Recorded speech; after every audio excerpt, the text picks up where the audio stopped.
Let's be real for a second. You know why you're going to lose? It's not because you're weak. You're going to lose because you're still loyal to a version of yourself that was never even built to win. Think about it. That person was built to survive, to be liked, to play it safe and obey all the rules. The kind of rules that powerful people never, ever follow. You want power?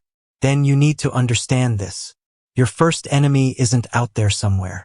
It's inside you. It's that part of you still begging for comfort, still clinging to this need for moral clarity, still hoping you can somehow succeed without sacrificing who you are. But who you are right now was shaped by fear, by doubt, by the constant need to be accepted. And that version of you is just not strong enough to carry the crown you secretly want. Machiavelli understood something brutal about this. Power doesn't ask if you're ready. It demands that you become ready by destroying everything that's holding you back. And that all begins with betrayal. Not of other people, but betrayal of yourself. This is not self-help.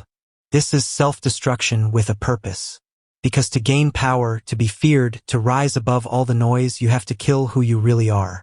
Not because you're evil, but because you're finally strong enough to evolve. And until that version of you dies, you will never rule anything, not even your own life. They told you to just be yourself, right? They said authenticity is everything. That if you stay true to who you are, the right people will find you, the right doors will open, and the world will eventually reward you for your integrity. But what if that's the exact lie that's keeping you small? What if being yourself is just a prettier way of saying, stay exactly where you are? Because here's a truth no one wants to admit. Who you are right now isn't sacred. It's not some divine thing carved in stone. It's just a collection of habits, fears, past experiences, wounds, and survival tactics that were shaped by people who didn't even know who they were. The version of you that you're being so loyal to was built for acceptance, not for power. It was built to be liked, not feared. It was built to belong, even if that meant you had to stay small. And so you became obedient to an identity that was never really yours to begin with. You kept telling yourself, I just need to be real. I just need to stay true to myself. But deep down, you've started to feel it, haven't you? That who you are just isn't working anymore. It's not getting you the life, the respect, the control you thought it would. And that's where the war begins. Because one part of you wants to evolve, to become something sharper, more commanding, more dangerous. But another part of you whispers, don't change. Don't betray yourself. As if your current self is some friend worth saving. But what if that self is the jailer? What if your loyalty to yourself is the very chain keeping you from becoming who you were meant to be? This is the first and most uncomfortable truth about power.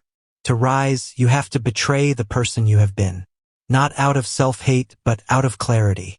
You are not a fixed identity. You are a strategy, a weapon in progress. And like any great weapon, you have to be reforged in fire, not in comfort. You have to burn the old scripts that told you to stay soft, stay humble, stay nice. Because being loyal to your past self doesn't make you strong. It just makes you predictable. And in a world ruled by power, predictability is weakness. The most dangerous lie in the world is this, that you owe something to the person you used to be. You don't. Not your time, not your loyalty, not your future. That version of you can't take you where you need to go. So stop trying to save him. Start preparing to kill him. The version of you that you were so loyal to, he didn't come from truth. He came from repetition. You weren't born as you. You were programmed. Programmed by parents who rewarded silence over strength. By teachers who praised obedience, not originality. By a culture that told you fitting in was survival and standing out was arrogance. Every time you were punished for speaking your mind, a piece of you disappeared. Every time you were told to be nice, to sit still, to not cause problems, you buried something powerful deep inside you. Until eventually the real you became the shadow, and the mask became your identity. You started to confuse your mask with your character, your politeness with morality, your shame with humility. And before you even knew what you were capable of, the world had already decided for you. So you became the good one, the peacemaker, the humble one, the selfless one, the invisible one. You were raised to be agreeable, not dangerous. Tame, not terrifying. Predictable, not powerful. And that's the great lie. that your current self is you, that it's natural, noble, and true. It's not. It's a survival strategy dressed up as a personality. Machiavelli understood this better than most. He didn't believe people were born evil. He believed they were born moldable. And the ones who gain power are not the ones who stay true to who they are, but the ones who reshape who they are to meet the moment. That's where shadow work begins. Not with healing, not with forgiveness, but with admitting the lie. That much of what you call authenticity is just trauma you've decorated. Masks you've worn for so long they started to feel like skin. But they're not your skin, they're armor. And armor is for war, not for identity. If you want to rise, if you want real control, you don't start by chasing your dreams. You start by interrogating your reflection. Who built you? What shaped you? And more importantly, what are you still carrying that was never truly yours? Because until you answer that, until you expose the lie you've been calling a self, you will keep fighting battles using weapons that were designed by people who never wanted you to win. This isn't personal growth. It's psychological warfare. And the first strike is this: the old you wasn't born. He was programmed. And the ones who programmed him didn't care about your power. They cared about your compliance. If you've ever wondered why the good guys often fall and the ruthless seem to rise, Machiavelli answered that question 500 years ago. And most people are still not ready to hear it. His truth wasn't elegant. It wasn't poetic. It was brutal and it was accurate. Machiavelli didn't believe in virtue just for virtue's sake. He believed in effectiveness. Not what feels right, but what works. He wasn't interested in how good your heart was. He was interested in results, outcomes, leverage, impact. And that's the first rule of power he forced the world to confront. The world does not reward your intentions. It rewards your outcomes. You can mean well and still lose. You can be morally right and still be irrelevant.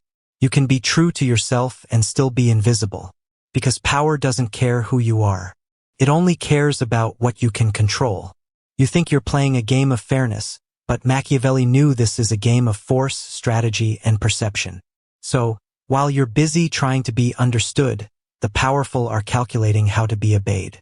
While you're trying to be liked, they're positioning themselves to be feared. While you're protecting your integrity, they're reshaping their image to bend the world in their direction.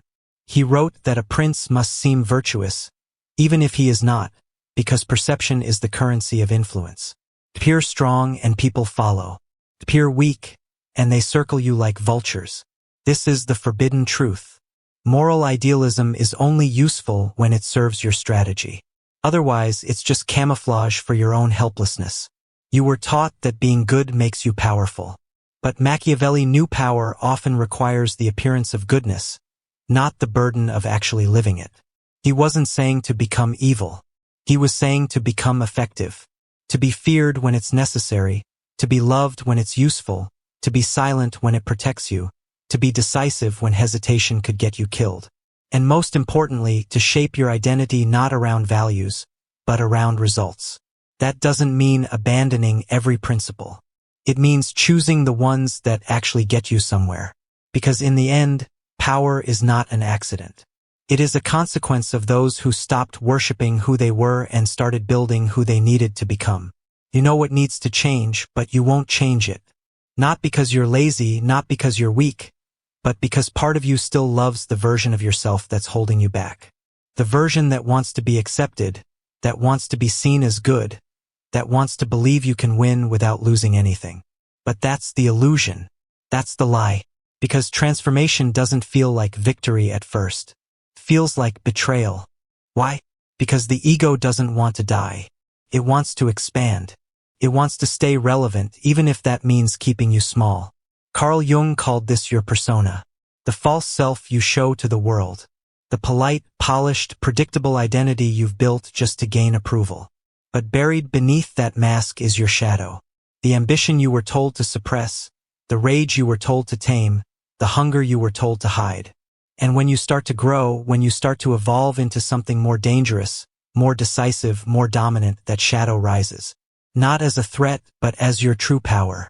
Still, the moment you step into it, the resistance hits. The guilt, the fear, the voice inside that says, "This isn't who I am. People won't understand." What if I become someone I don't even recognize? But here's the truth. You were never meant to recognize yourself forever. You are not a museum piece. You are not here to be preserved. You are here to evolve, to sharpen, to rise. And rising means killing the version of you that was built for survival, not conquest. Yes, it will feel like you're betraying your past. Yes, it will hurt. But that pain, that's the sound of your limitations cracking. That's the funeral of your comfort and the birth of your capacity. You have to learn to grieve that old identity. Not because it was bad, but because it's just too small for what you're becoming. Jung said, "There is no coming to consciousness without pain." The mask doesn't just fall off gently. It shatters. And if you want to rise with force, if you want to rule your world, then the old you must die. Not quietly, not politely, but completely. This isn't betrayal out of cruelty. This is betrayal out of clarity. The clarity to see that the person you've been can't take you where you're going. So bury him, mourn him, and then step into the power he was never strong enough to touch. There will be no applause, no ceremony, no moment of recognition when you finally become who you were meant to be. There will only be silence, smoke, and the slow, agonizing disintegration of everything you thought you were. Because killing yourself spiritually isn't poetry. It's a funeral. And you are the body. And you are the fire. It begins when you realize that the identity you've been clinging to isn't just outdated. It's in the way. Every belief, every routine, every story you've told yourself about who you are must be dragged into the light and burned. And yes, it will feel like death because in many ways it is. You're not just shedding an old version of yourself. You're laying it to rest with no intention of ever bringing it back. And that's where most people stop. They feel the heat, they smell the smoke, and they run right back into their comfort. Back to the predictable. Back to the self that fits the world's expectations. But you're here for something more. You came to bury the illusion and walk out of the fire reborn like the phoenix. Not because it's a beautiful myth, but because it's the only way forward. Destruction first, then flight. Rebirth doesn't come with gentle winds. Comes with clarity. And clarity doesn't comfort you. Confronts you. It shows you the lies you've been living inside. It makes you stand at the grave of your former self and decide, am I here to evolve? Or am I still trying to keep a corpse alive? Because let's be honest, half of your suffering isn't from life. It's from holding on to a version of yourself that no longer exists. And when you finally let go, when you allow that old identity to collapse, something strange happens. You stop needing permission. You stop asking who you're allowed to be. And you start becoming exactly what the moment demands. That's the gift of rebirth. Not happiness, not ease, but power. The power to choose yourself without apology, without hesitation, without dragging the past behind you like a chain. To kill yourself spiritually is to say, I am done being who I was told to be. I am becoming what I decide. No more confusion. No more pretending. No more playing small in the name of being good. The flames weren't sent to destroy you. They were sent to free you. So burn. And when the ashes settle, don't go looking for who you were. Start building who you were never allowed to be. We talk about power like it's something you're born with. But that's a myth and a dangerous one at that. Because the men who shaped history were not born extraordinary. They became extraordinary by killing the version of themselves that wasn't. Take Steve Jobs. The world remembers the black turtleneck, the stage presence, the visionary. But before all that, he was erratic, emotional, and unfocused. He was fired from his own company. And in that exile, he didn't beg to be understood. He killed the old Steve Jobs, the idealistic rebel, and built a cold, sharp, relentless force of innovation. When he came back to Apple, he wasn't the same man. He was hated by many, feared by most, but he was respected because he delivered. He let the old self die so the empire could rise. Or look at Elon Musk. You think the guy tweeting memes is the full story? Behind all that chaos is someone who has abandoned comfort again and again, betting entire fortunes, destroying his personal reputation, working 18-hour days until his body collapses. He doesn't care if he's liked. He doesn't care if he's understood. He's operating on the edge of reinvention, constantly burning versions of himself that no longer serve the mission. Or go back even further to Leonardo da Vinci, an illegitimate child. No formal education, no inheritance, no position in the hierarchy. But he refused to remain what the world expected him to be. Painter, sculptor, inventor, engineer, war strategist. He became everything they said he couldn't because he kept killing the idea of what he was supposed to be. That's the hidden truth about greatness. It's not about discovering who you are. It's about deciding who you will become and being ruthless enough to murder the rest. Because power doesn't come from identity. It comes from transformation. And transformation is not a glow-up. It's a sacrifice. You will lose people. You will be misunderstood. You will be called fake, arrogant, cold. And you will have to keep going anyway. Because the throne is not given to the one who stays loyal to his past. It's given to the one who lets it burn. So don't ask who you are. Ask what you're becoming.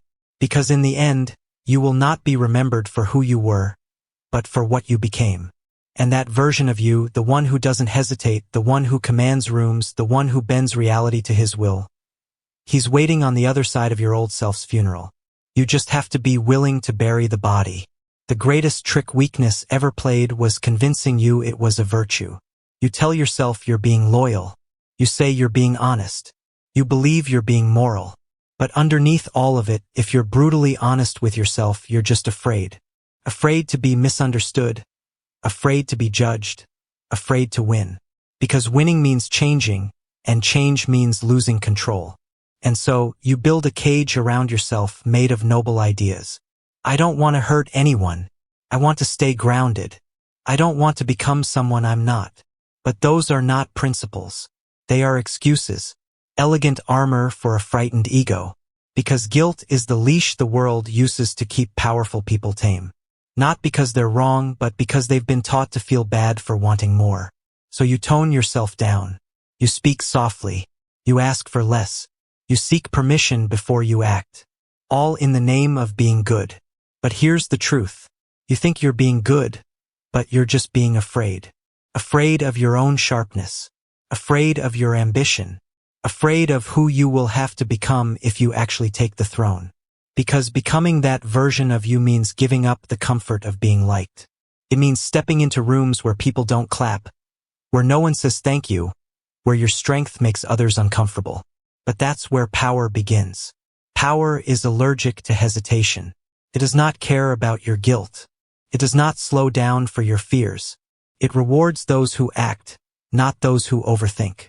And if you're still hesitating, still waiting for a sign that it's okay to become stronger, colder, more decisive, then you're not becoming powerful. You're becoming predictable. And predictability is vulnerability. You'll be seen, scanned, decoded, and manipulated by people who already learned what you're still afraid to admit. That morality without strategy is weakness, and feelings without force get ignored. So here's your mirror. Every time you hold back, every time you shrink for the comfort of others, every time you hesitate to claim what's yours, that's not kindness. That's fear pretending to be virtue. The most dangerous thing about fear is not how loud it screams, but how quietly it hides behind your values. But if your values are keeping you silent, small, or stuck, then maybe they're not values. Maybe they're cages. And maybe it's time to set fire to them. Because the path to power doesn't begin with motivation. It begins with a break from the illusions that make you feel safe but keep you weak. There's a reason so few people ever rise. It's not because they're incapable. It's not because they're unlucky. It's because they want the throne without giving up who they are. But that's not how this game works. Power is not handed to the most deserving. It's taken by the most willing. Willing to change, to sacrifice, to kill. Because power is not a reward. It's territory. And territory isn't gifted. It's seized. It's bled for. It's protected by those who already have it.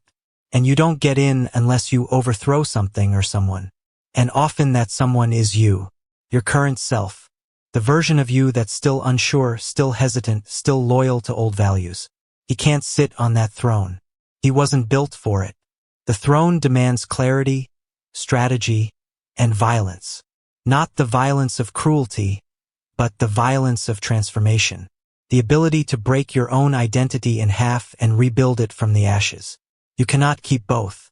You do not get to be the same person and rule a different life. That's the law of power. You or the throne. It's not a slogan. It's not a quote. It's a command.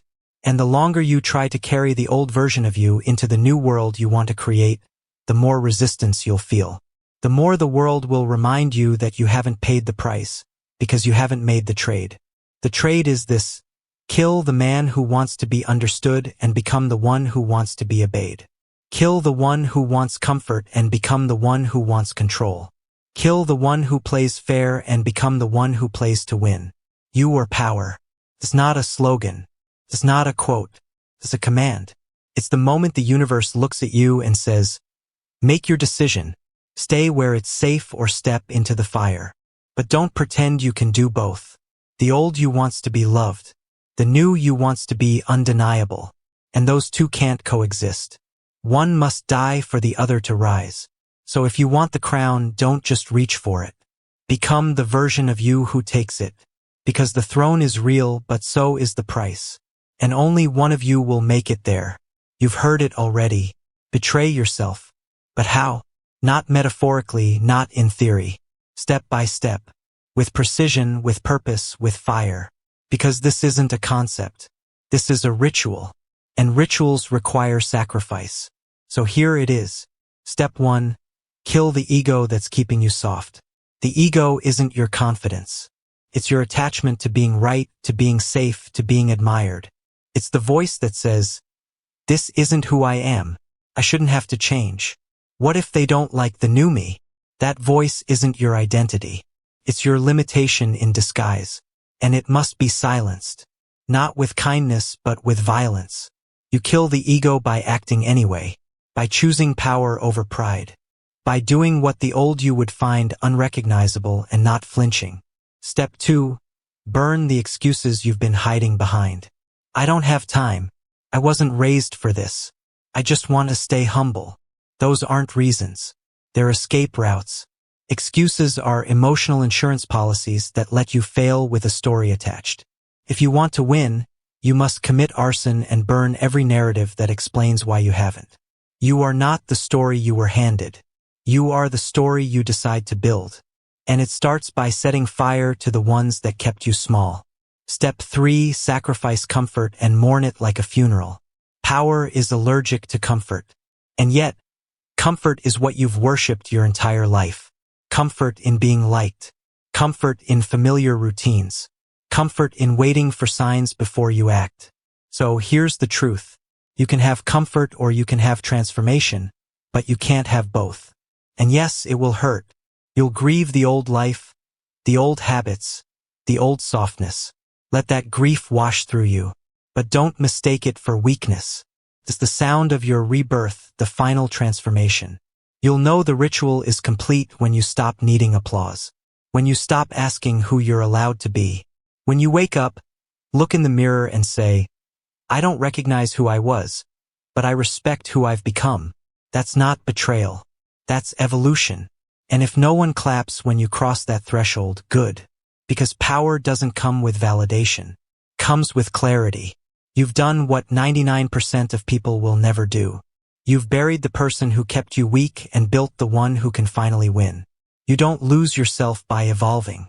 You lose the version of you that was never built to win in the first place. The quiet one.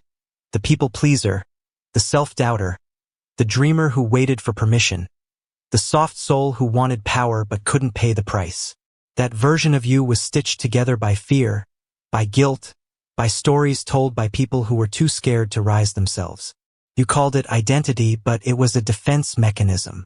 A costume worn so long you thought it was your skin. And now it's time to bury it.